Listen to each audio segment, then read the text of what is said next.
Constitution میں پہلی دفعہ لکھی ہوگی sovereignty here belongs to God not to the people.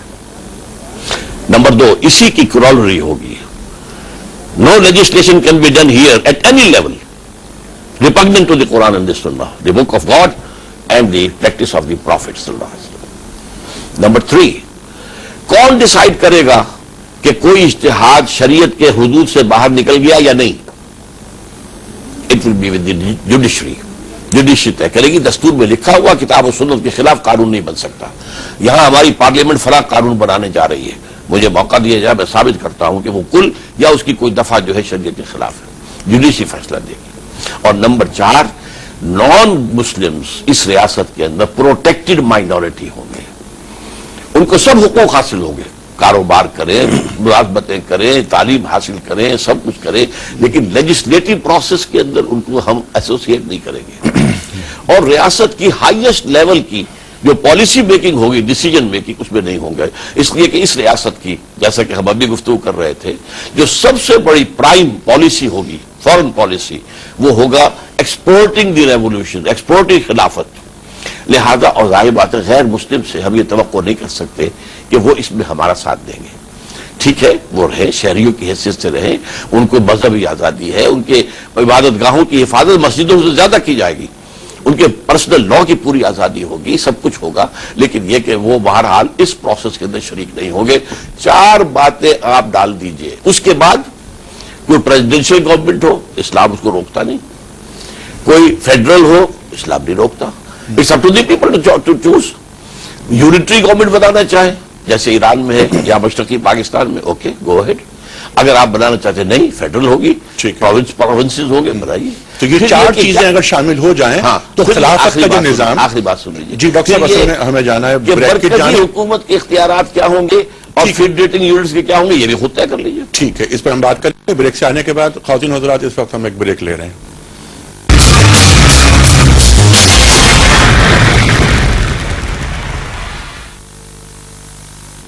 Welcome back خواتین و حضرات. آغاز رمضان اسپیشل میں ایک بار پھر خوش آمدید. تشریف فرما ہے محترم ڈاکٹر اسرار احمد صاحب. ڈاکٹر صاحب, اب میرا سوال یہ ہوگا کہ بنیادی باتیں تو ہم نے کر لی اور دستوری ڈھانچہ بھی آپ نے بیان فرما دیا. آپ یہ فرمائیے کہ اس مقصد کی راہ میں آنے والی بڑی رکاوٹیں کیا ہیں؟ سب سے بڑی رکاوٹ ہم عام مسلمانوں میں یقین والے ایمان کا فقدان ہے. سب سے پہلا کام یہی کرنا ہوگا جو حضور صلی اللہ علیہ وسلم نے کیا تھا, لوگوں میں ایمان پیدا کیا, اس کی گہرائی پیدا کی, یقین والا ایمان پیدا کیا, قرآن مجید کے ذریعے سے یتلو علیہم آیاتی. جو لوگ یہ کریں گے, اب اس کے بعد وہ جمع ہو کر نظام کے ساتھ جب ٹکرائیں گے تو ظاہر بات ہے کہ جو مفادات ہیں وہ راستے میں آڑے بنیں گے. فیوڈلزم ہے, کیپٹلزم ہے, وہ جس کا کہ علامہ اقبال نے بھی کہا ہے کہ جانتا ہوں میں یہ امت حامل قرآن نہیں ہے, وہی سرمایہ داری بندہ مومن کا دین. پھر جس اعتبار سے پریولیج کلاسز ہیں وہ راستے میں آئیں گی, لیکن یہ کہ اگر کوئی مضبوط عوامی تحریک ابھری تو وہ ان رکاوٹوں کو دور کر جائے گی انشاءاللہ. ٹھیک, انقلاب آئے گا. ٹھیک, ان رکاوٹوں کے علاوہ کوئی اور رکاوٹ مثلاً ایک رکاوٹ باہر سے آئے گی. اس لیے کہ پورا جو دنیا ہے, عالم کفر جو ہے, وہ ظاہر بات ہے کہ اس کو برداشت نہیں کر سکتا کہ اسلامی نظام کو یہاں پر اس ملک دنیا کے اندر کہیں پر ظاہر ہو جائے. ابلیس کی مجلس شورا نامی نظم میں اقبال نے بھی ابلیس سے یہی کہلوایا ہے, یہ پیغام دیا ہے گویا کہ اقبال نے کہ یہ مجھے ابلیسیت کو نہ کوئی اشتراکیت سے اندیشہ ہے, تو ہمارے اپنے بنائے ہوئے نظام ہے, نہ جمہوریت سے ہے, نہ امریت سے ہے, نہ کسی اور سے ہے. ہاں ہے اگر کوئی خطر مجھ کو تو اس امت سے ہے جس کی خاکستر میں ہے اب تک شرار آرزو. اور دوسری طرف اس نے یہ کہا کہ عصر حاضر کے تقاضاؤں سے ہے, لیکن یہ خوف ہو نہ جائے آشکارا شرع پیغمبر کہیں, کیونکہ دنیا اب پھر ایک دوراہے پر آ گئی ہے. کمیونزم کی موت واقع ہو چکی, اسی لیے فوکویاما نے کہا کہ بس اب طے ہو گیا, ہمارا ہی نظام آخری نظام ہے, کوئی بہتر نظام نہیں آ سکتا. ہنٹنگٹن نے کہا نہیں میرے بھائی کو غلطی لگی ہے, ابھی تہذیبوں کا تصادم ہوگا. اور ایک اور تیسرے مفکر نے جس کا نام میرے ذہن میں اس وقت نہیں کہا ہے کہ نہیں ان کو بھی غلطی لگی ہے، اصل تصادم نظاموں کا ہوگا۔ وہ میں عرض کر رہا تھا کہ 40 سال تک جو کولڈ وار چلی تھی اس دنیا کے اندر وہ نظاموں کا تصادم تھا۔ ادھر بھی سارے کے سارے عیسائی تھے، ادھر بھی عیسائی تھے۔ رشین آرتھوڈاکس صرف فرقے کا فرق تھا نا، مذہب کا کوئی دخل تھا ہی نہیں اس جنگ میں۔ دونوں عظیم جنگیں جو لڑی گئی ہیں دنیا کے اندر اس میں مذہب کا کوئی دخل ہی نہیں تھا، دونوں طرف عیسائی قوتیں تھیں اور کروڑوں لوگ مارے گئے۔ تو آج بھی جو اصل معاملہ ہے وہ مذہب کا نہیں ہے۔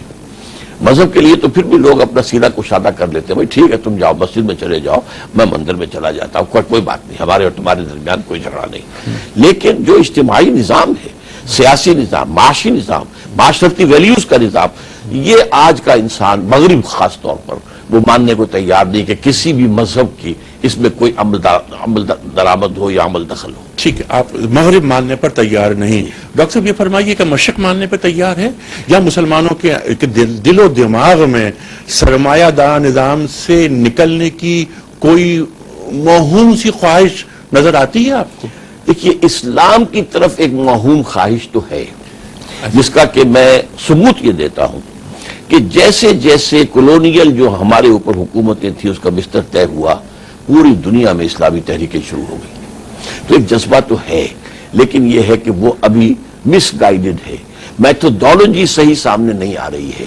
ورنہ آج آپ کا بہت بڑا طبقہ ایسا ہے، میں آپ کو توجہ دلاتا ہوں، آج آپ مساجد میں دیکھیے اور آج سے 20 25 30 سال پہلے کی مساجد، زمین و آسمان کا فرق ہو گیا کہ نہیں ہو گیا؟ جی ہاں، لیکن بقول آپ کے جو آپ فرماتے ہیں بات کہ مذہب اور دین میں بڑا فرق ہے۔ ہاں، یہ ریچولز تو نافذ کر دی گئی ہیں، لیکن بقول آپ کے اور آپ ہمارا ایمان ہے اس بات پر کہ دین تو نافذ ہونے کے لیے آتا ہے۔ اس کے لیے بھی طلب ہے، جماعتیں اور تحریکیں اس کے لیے اٹھی ہیں، لیکن بدقسمتی سے غلط طریقہ ہائے کار کی وجہ سے ابھی تک ناکام ہوئی ہیں۔ لیکن سٹیپ بائی سٹیپ پروسیس آگے بڑھ رہا ہے۔ آج یہ اویئرنس پوری امت میں آ چکی ہے کہ اسلام صرف مذہب نہیں ہے، دین ہے، چاہے ہے نہیں، عملاً نہیں ہے، لیکن اسلام جو ہے اپنی اصل کے اعتبار سے یہ اویئرنس آپ کے پڑھے لکھے طبقے میں آ چکی ہے۔ البتہ یہ کہ ابھی چونکہ مغربی فکر اور فلسفے کا اور مغربی تہذیب کا اور ویلیوز جو ہیں میٹیریل ویلیوز وہ ہمارے اوپر چھائی ہوئی ہیں، اس لیے ہم ان سے نکل نہیں پا رہے، لیکن یہ کہ یہ رفتہ رفتہ یہ پروسیس آگے بڑھ رہا ہے۔ ٹھیک ہے، اور دوسری بات یہ ہے، اس پر بات ابھی ہم ذرا بعد میں کریں گے کہ وہ جو ویلیوز اور وہ جو مغربی نظام کی جکڑ بندیاں ہیں، وہ سرمایہ دار نظام، اس کا پیرالل کوئی نظام جو اس کو چیلنج کر سکے یا سرمایہ دارہ نظام کے بخیے ادھیڑ سکے، اس پہ ہم بعد میں بات کریں گے۔ لیکن خلافت کے موضوع پہ دوبارہ ہم آ جاتے ہیں۔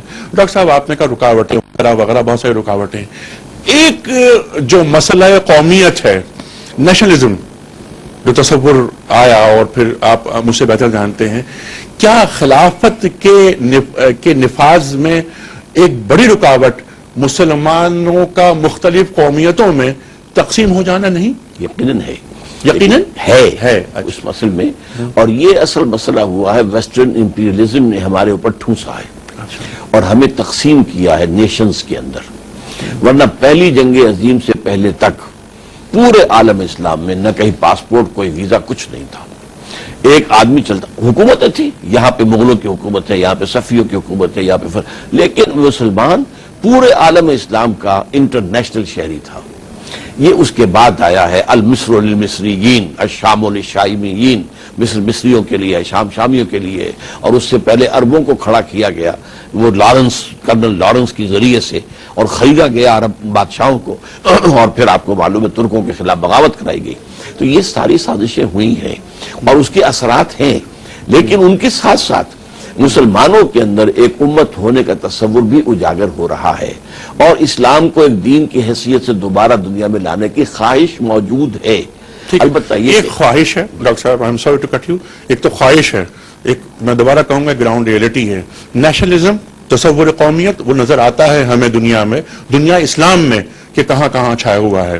عرب اور عجم واضح طور پر بٹے ہوئے ہیں، اپنی تقریروں میں، اپنے عمل سے، اپنے نشست و برخاست سے یہ بات بتائی جاتی ہے کہ ہم عرب ہیں اور دوسری جانب پہ ہم عجم ہیں۔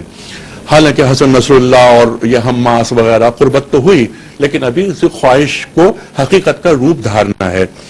سوال یہ پیدا ہوتا ہے کہ علامہ اقبال ہی کو ہم رجوع کرتے ہیں کہ ان تازہ خداؤں میں بڑا سب سے وطن ہے، جو پیرہن اس کا ہے وہ مذہب کا کفن ہے. اور علامہ اقبالی فرماتے ہیں کہ گفتار نبوت میں وطن اور ہی کچھ ہے